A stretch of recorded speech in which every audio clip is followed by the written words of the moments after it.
This is Waves, a podcast from APTA Michigan. I'm Andy Wicks.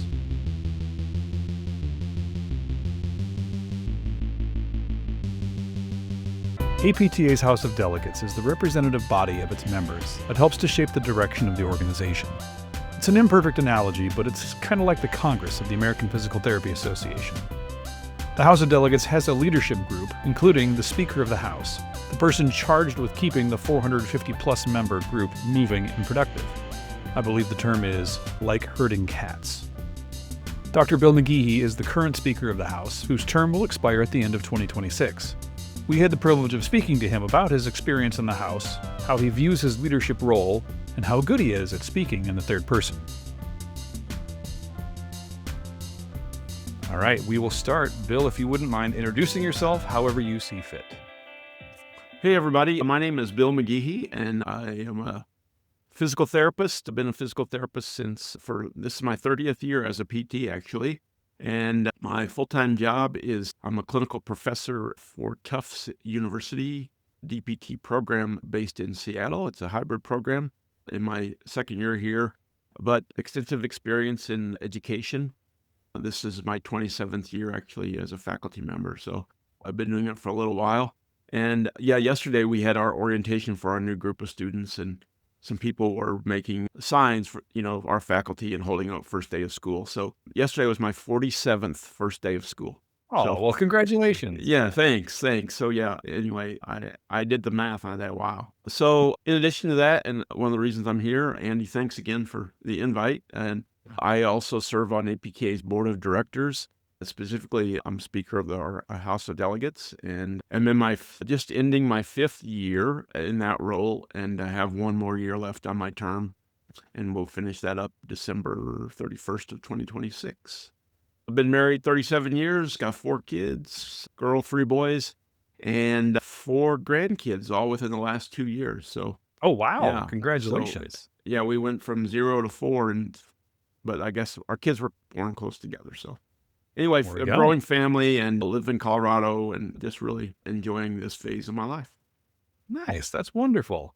So yes, as you mentioned, one of the reasons why I wanted to talk to you specifically was about your role as the Speaker of the House. So full disclosure, I'm a member of the Michigan delegation to the House of Delegates. So I went to my second one this year out in DC when it was 1,000 degrees and 1,000% humidity. I'm very happy to be in the nice air-conditioned Omni Hotel. But I wanted to kind of ask, I had the good fortune of interviewing Dr. Kyle Covington when he was the Vice Speaker of the House. He's now serving as the President of APTA, but wanted to talk with him about kind of what House of Delegates was. And this was done before I was a delegate. Now I'm on the other side, and I kind of wanted to just get your perspective on the House's role, your role as the Speaker, which is for the layperson, it might seem like this oddly ceremonial kind of role, but really you drive the ship and keep it going, and kind of how you got to that space. How'd you get to being Speaker of the House? Were you in PT school one day and thought, doggone it, I'm going to be Speaker of the House one day? No, actually, I never ever thought that I would aspire to be Speaker of the House. So, well, Andy, first of all, again, thanks for your service as a delegate. It's super important, and I'm glad after your first year you decided to come back and not resign before your term was up, at least, and I hope you serve for many years. Oh, thank you. So the House of Delegates is an interesting piece, and let me just sort of talk maybe a little bit about my journey. Before I went to PT school, I was an athletic trainer, and I was pretty involved in the National Athletic Trainers Association, and I grew up in Illinois, so a fellow Midwesterner, and I grew up there and sort of came of age, I guess, professionally in both the Illinois Athletic Trainers Association and in the Illinois Physical Therapy Association. But at the time I started PT school, I was actually governmental affairs director for the Illinois Athletic Trainers Association. So I've always had a passion for service. And then when I was a student, got involved in APTA and some district activities, and then I graduated, and I was working and was attending a conference in Illinois at one point. Sat next to a guy I didn't know.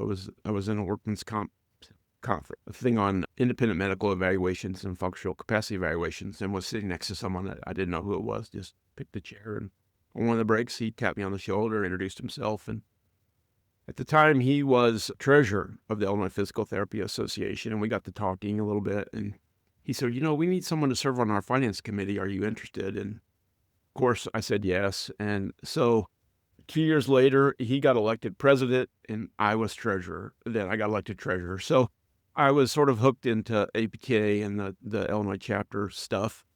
And then about 2 years after that, I had a chance to serve as a delegate the first time. And I always tell people when you walk into that room the first time, and I still do it when I walk in, it's just, I don't know, there's something really kind of awe-inspiring about seeing this big room, and then it fills up with 450 plus people from all over the country, and it always energizes me. So I was sort of hooked and served as a delegate for several years, and I had tried at various points to get appointed to national committees. I was active in governmental affairs. I did a lot of advocacy work, and my PhD is in health policy, actually, so interested in the policy side. And so tried to get appointed to the IPA's governmental affairs committee and then some other national committees, and never could quite crack the threshold to get appointed, right? And Yeah. that kind of made me mad, honestly.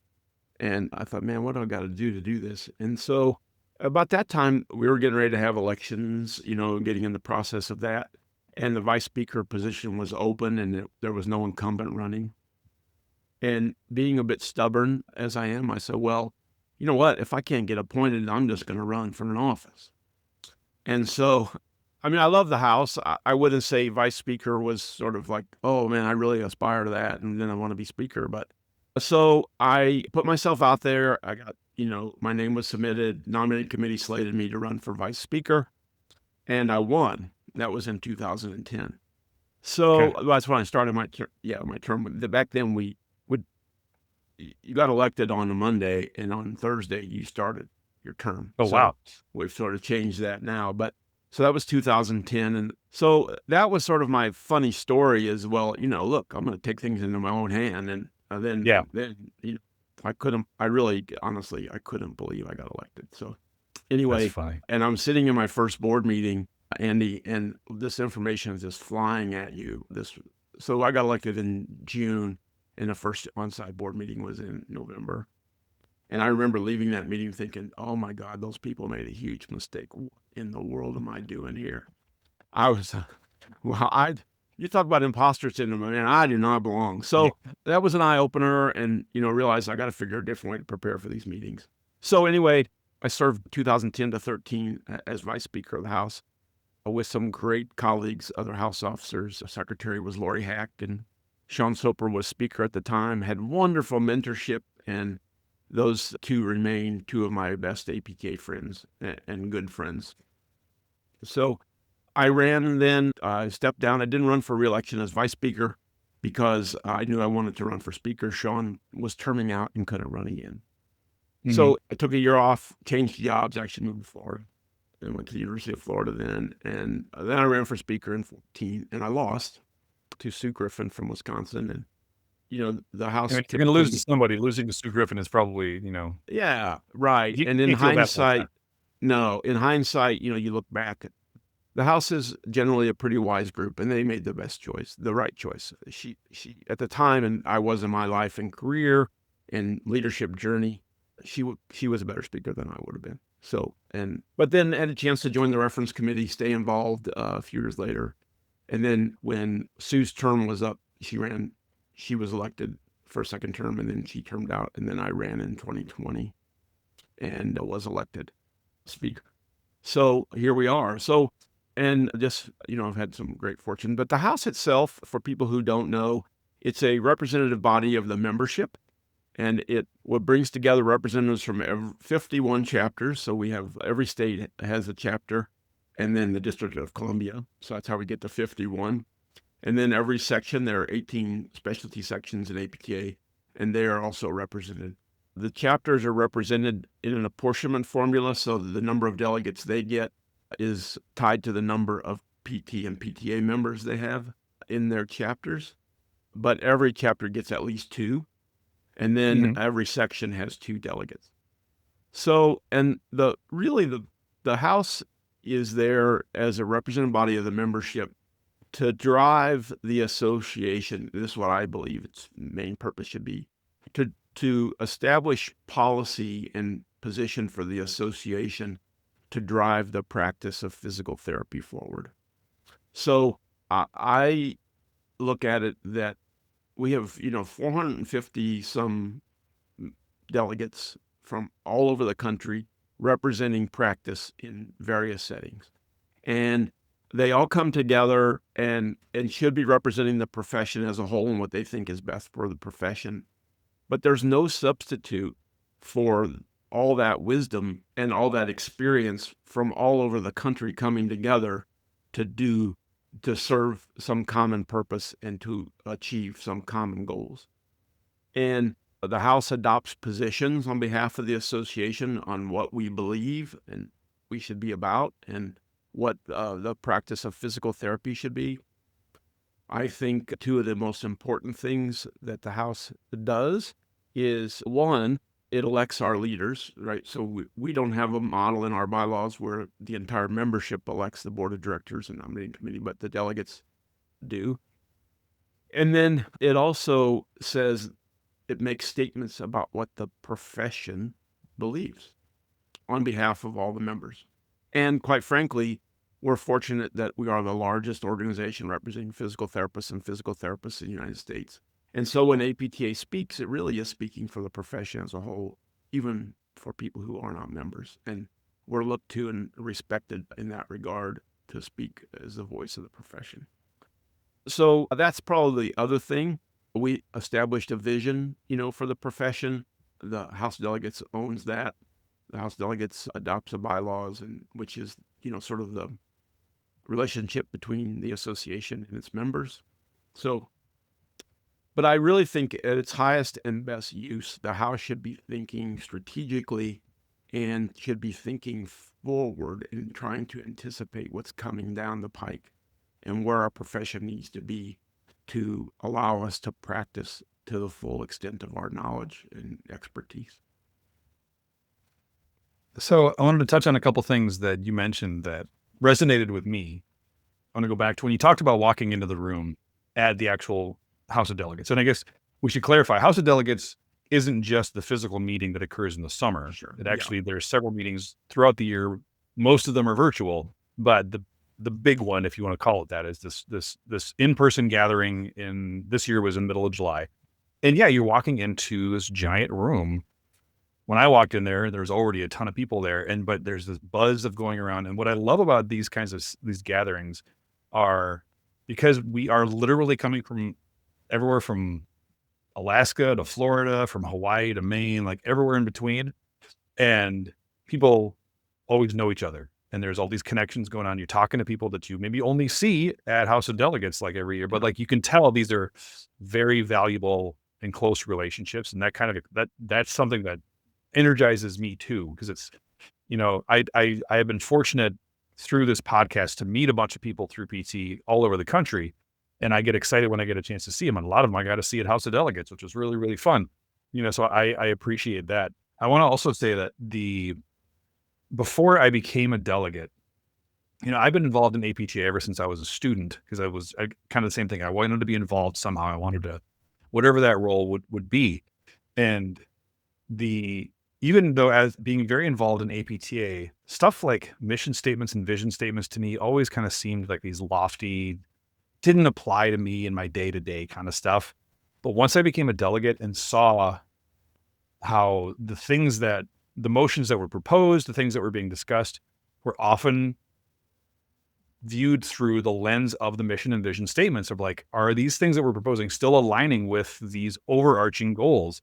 And it really was like, oh, that's why we use those things. They're our North Star to kind of make sure that everything that we're talking about in that day-to-day still in the big picture points to where we want the organization to go. So that gave a lot more value to those things for me personally. Once I could kind of see in the House how that worked more on a granular level, it made that connection much more clear for me than I had before.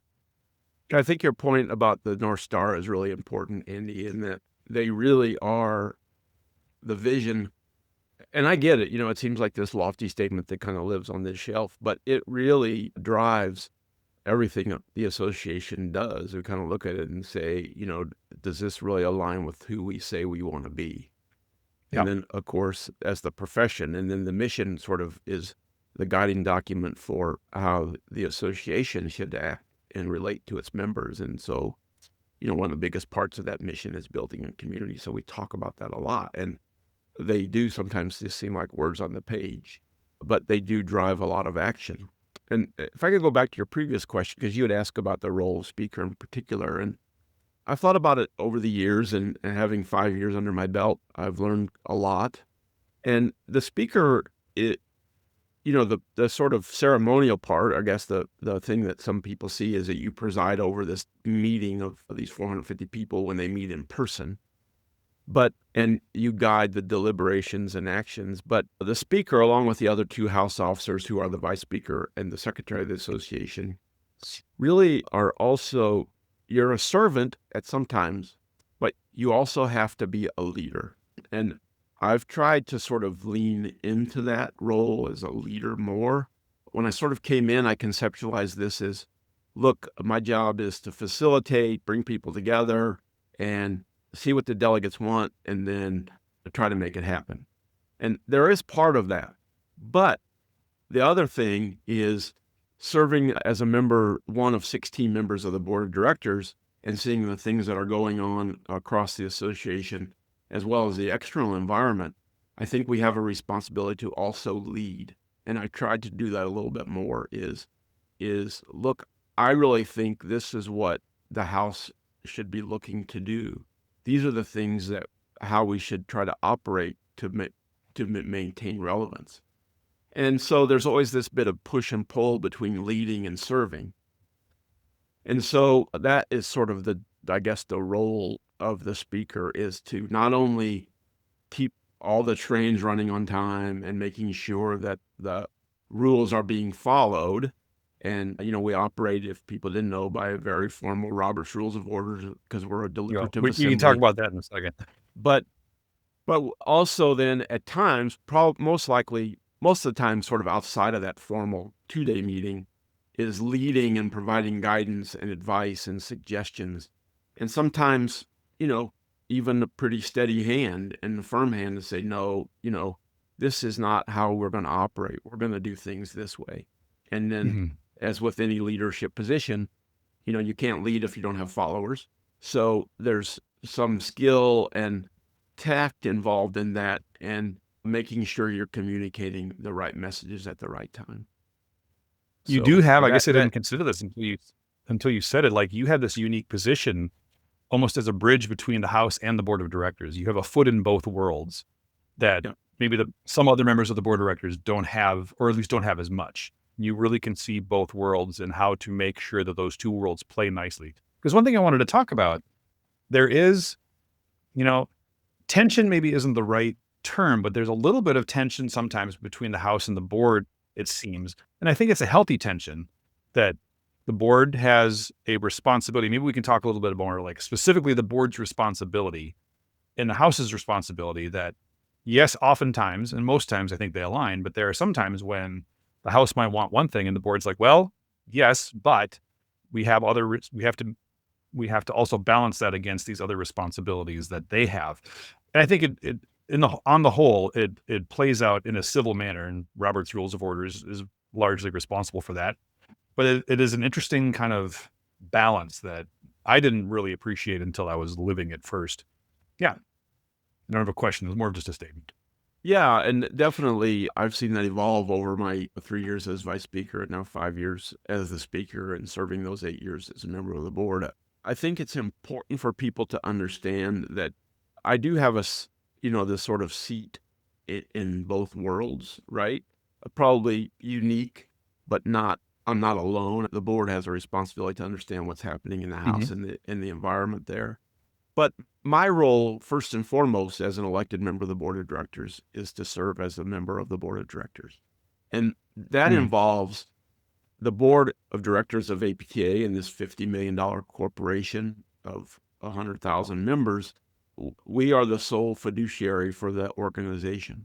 So we have duties of care and loyalty, and there are some other duties that that we are responsible for, meaning that we are responsible for making sure, one, that the association we're wise stewards of the membership money and the other monies that we collect, that we are representing the profession in a way that shines sort of light positively on the profession, that we are managing any risks both internally and externally, and those things. So those are probably the most important things from a legal standpoint. We have a responsibility to, as being an elected member of the board of directors. Duty of care is the other loyalty. So the board, it's like the board is in charge of the health of APTA. that's right. So, to oversimplify it, to be very reductive. Exactly. Right. But like, so really it's survive and thrive. Yeah, it's been around 104 years now, and our job is to make sure it's around for another 104, unless the members decide they don't want it to be. And that sometimes that sort of, so by necessity, in being in that role, these 16 individuals are exposed to a lot of information and taking it in from all lots of different areas. And members are aware of a lot of it, but there are some things that, that only the board knows, right? And so for strategic reasons, for fiscal reasons, whatever. So it's important that the board is looking at the big picture, the big P picture of the association and the environment. And I think where the tension sort of happens is, I think some people overblow the tension, and I think I've never quite understood it, and I'll explain that in a minute. But I think if there is any tension, is that the delegates, the people coming from all over the country, sort of, boy, I think this is really important and it should happen. And the board says, great, let's make it happen. Or the board says, hold on a minute. We've got this 3-year strategic plan. We've got all these things in the works coming down the pipeline. It's not that your issue is not important, but how does it fit into the big picture, right? Yeah. And then how does that expose the association to risk or other environments? And are we ready as a profession to maybe move in that direction right now? So for a minute, let's just say this is a bit of a simplification. You got 69 delegations, all with their interests. Now, they're typically aligned. It's not that they're all individual interests. Yep. And the board has to take all that information and say, okay, well, based on what we know and the strategic plan we have and where we are headed long term, how do these things fit into it? Yep. And I think the board's job is to communicate that as best we can, so people understand that, one, it's not a criticism. If they say this is not in the best interest, to explain why. And often it's not a criticism of the idea. It's the timing might not be right, or it might. Well, and it's like, always, the board knows things and has access to information that others don't. And like you said, there's legal reasons, there's fiscal reasons, whatever, but they see a bigger picture probably than what maybe, an individual delegation or a group of delegates or whatever might be. And so, I think it can seem on the surface of like, well, why are they opposing our motion? When really it's because we know these other things. And I want to take a moment to talk my own personal reflection on this year's House when Dr. Covington spoke in his role as president. And there was a moment where he spoke, and I thought very vulnerably and honestly, about the leadership role that's going on with the board, because this is a contentious environment and kind of a tricky environment for a lot of organizations to exist in. And I thought personally, I'm going to be very, very honest, I'm very much pro Dr. Kyle Covington. I think he's a great guy. That he kind of laid out in a sense of, we are working for the benefit of APTA, and this is a time when our strategies have to be very different to ensure the viability of the organization. And it was, for me personally, again, kind of as a new delegate, it was good to hear that. I'd be like, oh, okay, there's a lot more at stake here than simply, a motion to, should the APTA fund a climbing harness for Dr. Covington, like he had those. Sure. or the You know, so committee back I in. appreciated that it was a, you know, a peek into what some of what the board of directors does, you know, in a way that they could reveal. I just really appreciated that. So Thanks. And he's heard many similar comments, and it was a time of vulnerability for him. And we didn't necessarily go into the House of Delegates as a board sort of planning for that, but as things sort of evolved, and as you can imagine, you alluded to it, the external environment is challenging for a lot of ways. And APTA is not immune to that. And we have some values and some statements and positions on the books that make us a target because, it's sort of in line with what we believe. And not everyone believes those things, not even all of our members, quite sure. So, if in the end he felt like, we need to share this in a responsible way. And I Mhm. think it did. Andy, I appreciate your comments. I do think it did develop and create this environment of trust. And that was the point I was going to make. In the end, we're elected to do a job. And I always hope that people, you have to have trust that people are doing it for the right reasons. And Yeah, sometimes for reasons that they can't explain. But, yeah, and I uh, think it was nice to kind of remind us of like, let's zoom out a little bit here. Let's yeah, you know, let's worry about the macro so much about the micro. I do want to comment as a delegate who is sitting not too far from where Dr. Covington and the board of directors were sitting. For those who don't know, Dr. Covington had an injury and so he was on like a knee walker for a long time. Why didn't they let him sit on the end of the row? Poor guy had to like navigate between 3 or 4 different chairs every time he wanted to get up and speak. I'm like, just put him on the end. Make it easier. yeah. So that was his choice. We offered Oh it and man, he said no. So, what a noble yeah. guy. Yeah. So anyway, I said, Kyle, you don't have to get up every time. We can put a microphone there. He said, no, I want to do it. So, yeah. And the thing that's always frustrated me, I guess, as a member of the board, a lot of people who are elected to the board of directors have been delegates and have sat in that room. Oh, I'm Not sure. everybody, but, and we all know each other. And it's always it's just an interesting dynamic in human sociology and psychology that Oh, you're very trustworthy as an individual, but then you join a group and something happens. yeah. So that's always been a bit frustrating to me. Is I'm quite open about this. I do not lay awake at night or wake up in the morning looking for ways to deceive people or delegates or to make your lives miserable. Honestly, I do not. I have lots of other things to occupy my time. We're all just, we all have day jobs like all of you, Yeah. and we're trying to do the best we can with the information that we have. And then I don't, where I don't think we are really good at, we're trying to get better, is we're not the best as an organization of communicating with our members. No. So we have a lot of work to do in that. And sometimes I think we under communicate, and sometimes I think we over communicate in ways that are not effective. And my colleagues would agree with me, and many of the staff. I mean, it's an ongoing issue, and I think that will help. And yeah, It's not so unique we'll to see. APTA. No, I think you're right. Yeah. Can I switch gears a little bit? Yeah. That we've mentioned briefly Robert's Rules of Order.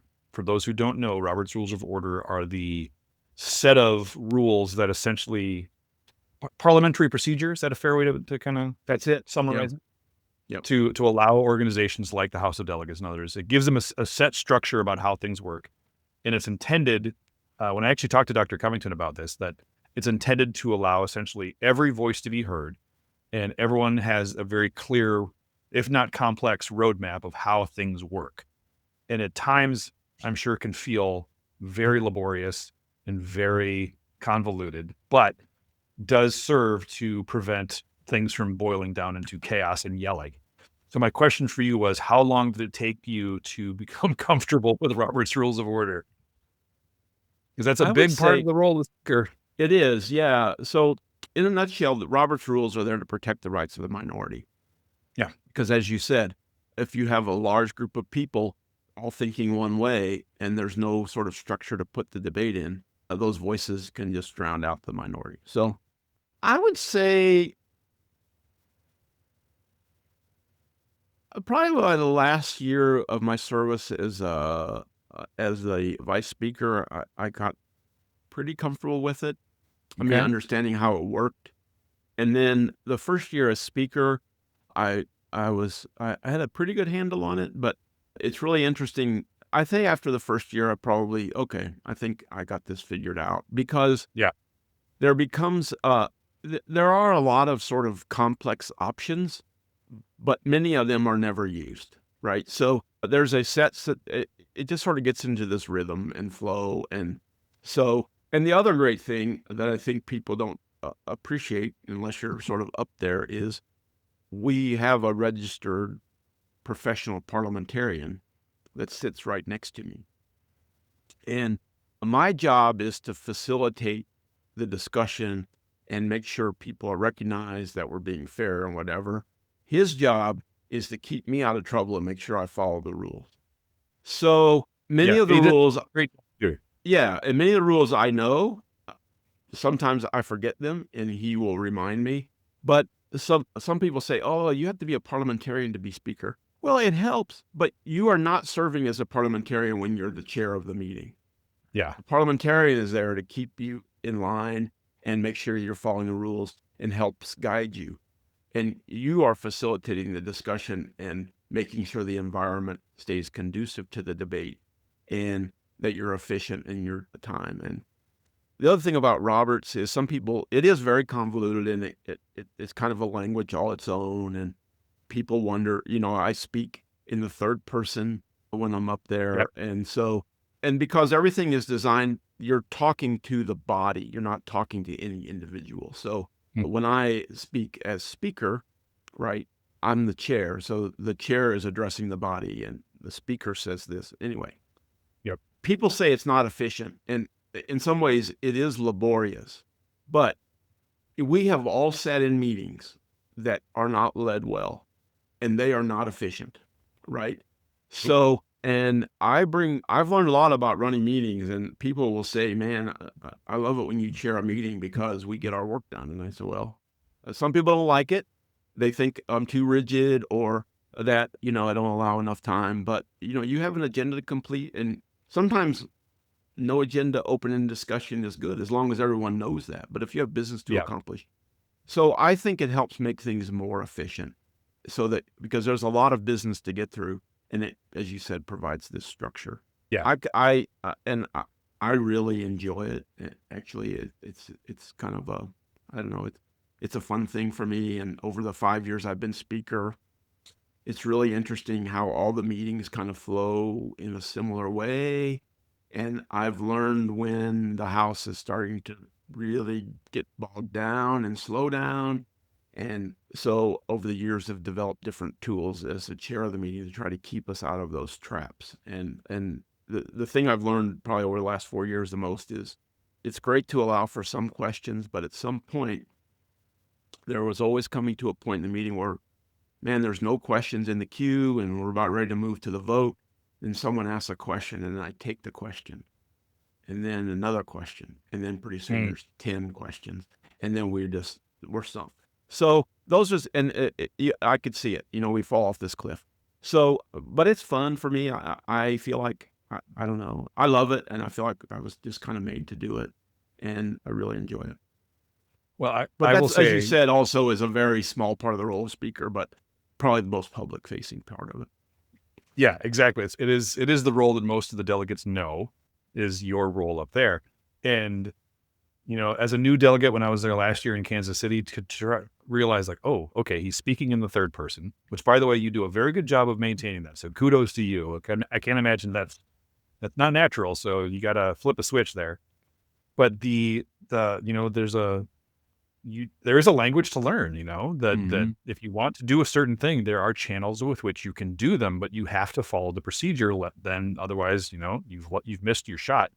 But the formality at first was kind of like, oh, this is silly. Listen to us PTs pretending we're all these fancy, but then I'm like, no, this actually serves a purpose, and it keeps.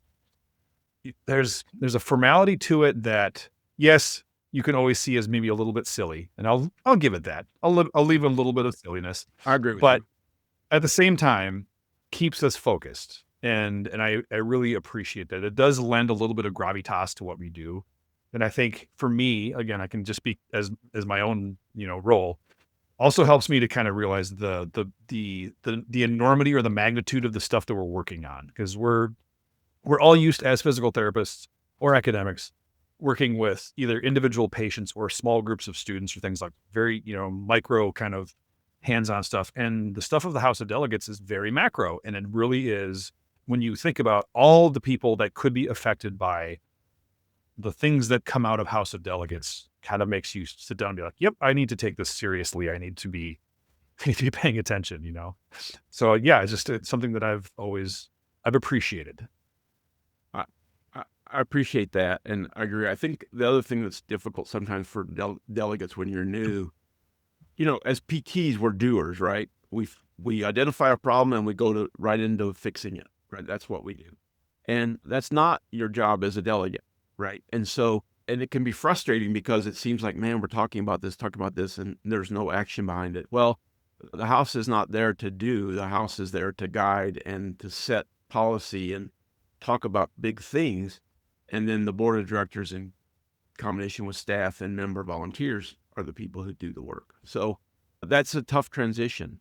And I appreciate your comments about gravitas and seriousness. And my approach is, look, what we're doing, I say this a lot, and I do this when I teach too. What we're doing is serious, but my gosh, we shouldn't take ourselves too seriously, right? Come on. We have to have a healthy understanding of where we fit in the grand scheme of the world, right? Yeah. And we are not in that room negotiating peace between the Israelis and the Palestinians, which is, an intractable problem and very, very serious, right? We're not at that level. No. Or ending war, or, debating policy on Medicaid, or, you name it. So I think it's really helpful for people to keep our work in perspective of the rest of the world. And again, it is serious and it's important work for our profession, but in the grand scheme of life, we just need to recognize our place, I guess. Yeah. And be willing to be a little bit humble. A little humility never hurt anybody. No, you're right. All right. Last thing I want to ask you, because I want to be respectful of your time. On this podcast, we are very pro soapbox. So if you have a soapbox upon which you would like to stand, you are welcome to it. This is not a requirement. It's simply an invitation. But if there's some it could be about House of Delegates. It can be about anything you want. But I offer you the opportunity. So here's my soapbox for the profession, right? And love it. Ladies and gentlemen, we have arrived as a profession. Society knows what physical therapists do, and they know who we are. I wish we would stop saying no one knows what we do. That's not the truth. There are many barriers to accessing us and what we can do. And there are times when we don't do the things we should be doing that make us less valuable. But it is not an issue of people not knowing what we do. It's an issue of access and other barriers and other priorities in people's lives. So let it go. Get the chip off of your shoulder. You are an important part of the healthcare system as a physical therapist. You are educated to lead and to operate at a very high level as a PT and directing members of your team. And so you should be about doing that and not about being so concerned and worried that people don't know what we do, because that is not the truth. There are people who know that they maybe should see a physical therapist, but look, I can't see someone. I got to wait 4 weeks to get in to see somebody. I don't have that kind of time. Or my insurance says I have to go to this provider, or my copay is this, or look, I'd love to see you, but you're only open 9 to 5. I work, right? Yeah. So, and I just saw an article yesterday, an interview of Drew Contreras, who's our Vice President of Strategic Affairs. I encourage everyone. So this is a bit of confirmation bias because the interview sort of affirms what I believe. So let me just say that. But I encourage you to look that up. He was interviewed and he talked a lot about this. And if you are demonstrating your value and doing things that are valuable to people, they will pay you for it. So now there are a lot of nuances there, but in the end, And we talked a little bit before we started about Rebecca Griffith, who's the president of the Colorado chapter. And Rebecca has a business, the EDPT. I'm not plugging her. I wasn't paid to do that. But she talks a lot about operating at the top of our scope and being leaders in the profession. And that's what we should be about, using our scope. One, being confident that we have the knowledge and skills to lead a healthcare team, and we have valuable contributions to make. And people know what we do. We don't have anything to prove. So get over it. I love that. That's a fantastic soapbox. Thank you. Okay. You're Dr. Bill McGehee, thank you for your time. I really, truly appreciate it. Thank you for your words of wisdom and your education on the House and the role of the House and the board and all the things APTA. And just, really appreciate your leadership and your expertise. So thank you to you. Thank you, Andy. And it was a great conversation. I really appreciate the invitation. Dr. Bill McGee is a clinical faculty member at Tufts University in their hybrid DPT program based in Seattle. He is a scholar and a gentleman, and he is fluent in Robert's Rules of Order. Waves is a production of APTA Michigan. It is hosted and edited by me, Andy Wicks. We can be found online at www.aptami.org or on social media at APTAMI Waves. If you are a PT or PTA in Michigan, you can earn PDR credit just by listening to Waves episodes. Check the show notes for details. Thank you for listening, and may your documentation always be done on time.